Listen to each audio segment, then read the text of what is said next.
How successful, I know Myles hasn't necessarily had a ton of success running the ball compared to last year, but it seems like that play action that you guys have put in out of that package is done really well. Well, I guess it would be how you define success. When we handed to him, it's been first downs, like twice on fourth down, and then the big panda in there, he made a couple. Yeah. Yeah, but I mean, obviously, there's not the. I mean, everybody's prepared for it now.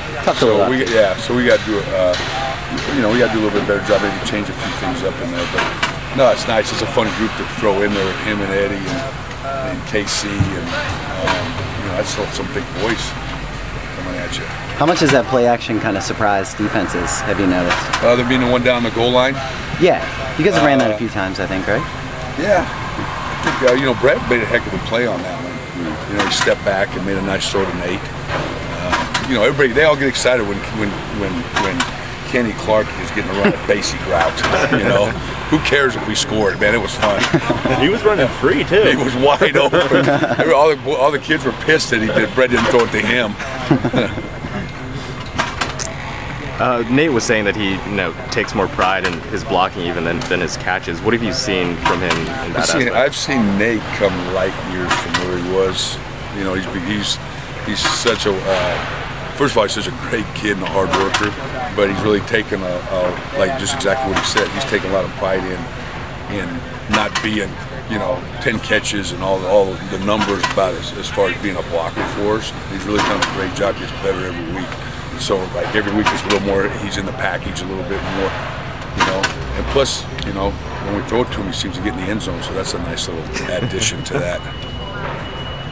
On Brett's first huddle or hurdle there in the first quarter, did you hold your breath a little bit? I closed my eyes. Yeah. That was part of the thing with it. We weren't going to put him out there unless he felt and we felt that he was 100%, and that's Brett. That's how Brett plays. We wouldn't want him out there if he wasn't playing that way. Talk to him about toning any of that stuff down, or did you just want him to do his thing? No, actually, I told him, Brett, I'm just going to call a few plays in the street, go out and have some fun and throw it around and enjoy it.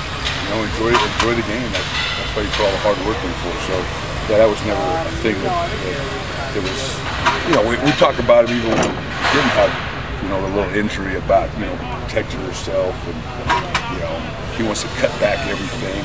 I mean, he has the hash numbers out of bounds rule. When you get the ball, run away from all the bad guys, not to all the bad guys. So no, that's something that he's told every week. So we don't adjust our thinking. Watching Kenny Lacy on film, do you feel a little bit better about your depth, maybe, knowing he did well? Yeah, he came in and really did a nice job. I was proud of Kenny. It was kind of cool. Both he and Brett and Paul are all Phoenix kids. It was kind of fun for those guys. It was good to see them go out and have some successes. Is this a good test for the offensive line, given how aggressive this defense is? It's a great test for our offense. It's a good defense we didn't really play. Like I was just talking with Chris, they're well coached. They have what the defense calls that RH factor, that run and hit factor. They play hard with a lot of energy. They bring you a lot of different looks, and by no means, it's a big challenge for us. We got to be, like I told the kids, I said, we can't win today's game on yesterday's home run. That's history. Any of the plays that were made in the past have nothing with the ones coming up. So we've got to really be locked in and do a good job against these guys. Do home runs ever win a football game? Come on, I thought that was a really good analogy. Yeah, if you're Mike Sosha. Do you prepare them? The Royals made it to the playoffs. Come on. Who? The Royals. Do you prepare the line a little bit more for blitzing, especially knowing how much Utah blitzes and how good they are at it? It's every week, right? You game plan, so you look at who you're playing, what they do on film, and then obviously you work against what they do. So if it's a heavy pressure team, then it's obviously more work against pressure that week.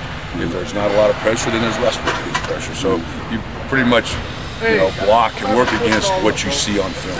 And these guys, historically, since I've played them, they've always played. They're good defense. They play a lot of people tough.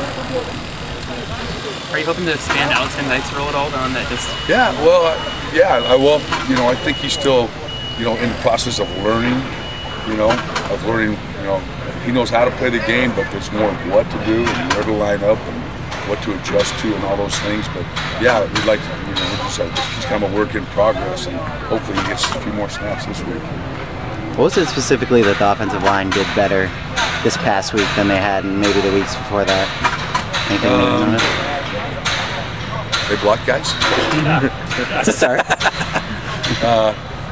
No, I mean, I think, we keep forgetting that, even through camp and going into the first couple of weeks, every day it was a different guy at guard or a different guy at center and those type of things. And I think finally these guys will start playing next to each other long enough where they're starting to gel a little bit, starting to get used to.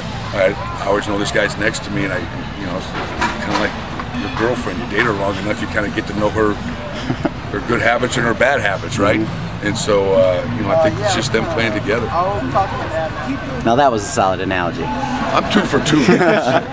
I see, guys.